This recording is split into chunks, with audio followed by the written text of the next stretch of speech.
I used to give my mom a hard time. My parents, they weren't very good parents, but they were awesome. And I held a lot of resentment for my failings because of them. But I remember driving down by Ponds Park in Kaysville, and there used to be an old metal slide there on the hill, and I drove by there the other day, and it was a little hill with just a new feature on top of it. They got rid of the old slide, but I pictured myself as a little boy at that park, and my mom was with me, and I remember going down this slide, and my mom was there, and just the feeling I had that right there, just going back in time, like remembering, like me, there was two things I remember: my mom being there, and that I loved myself. And my mom was on her way to St. George, and I was like, I need to call my mom and tell this story. And I didn't want to because it's hard for me. And sorry, I'm trying not to cry too, because I shared this in my Recovery Strong group the other night, and it was hard. But I just called her up, and I just told my mom, I said, Mom, remember that slide you used to take me to? And she said, yeah. And I said, thanks for taking me there that day. And you were a good mom. And, and I just started crying, and she started crying, and we just had a moment. And I don't do that very often. And it was one, to be able to give my mom feedback and tell her I love her and tell her thank you for all that she's done. That's probably the most important phone call she's had in a long time from me, or ever. And for me to be able to look at myself on that slide and be okay with who I was, and just try to remember that little kid. Be like, you know what? You love yourself. You're good enough. You can do what you need to do. Be a little easier on yourself today.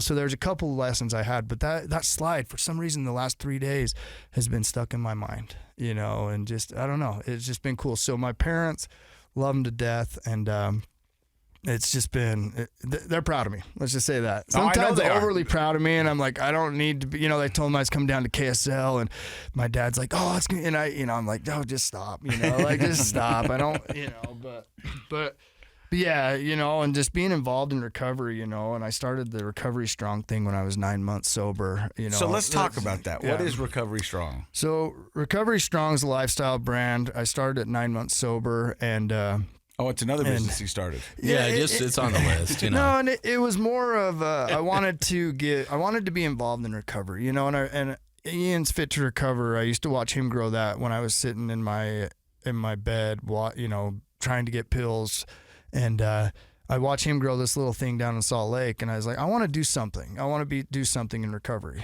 and so.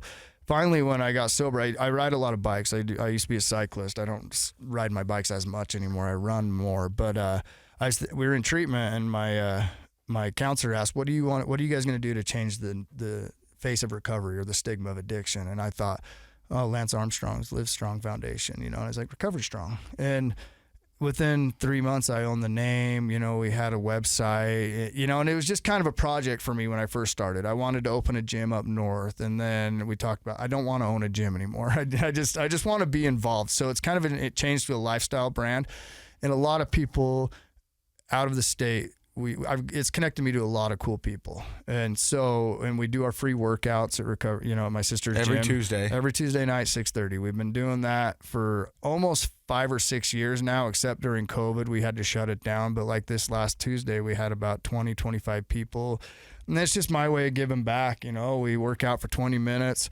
circle up, check in, and I shared that story, a little bit more tears, and it was a mess. It was a blubbery mess that night, but yeah, it's just something that I hope one day can be my full-time job.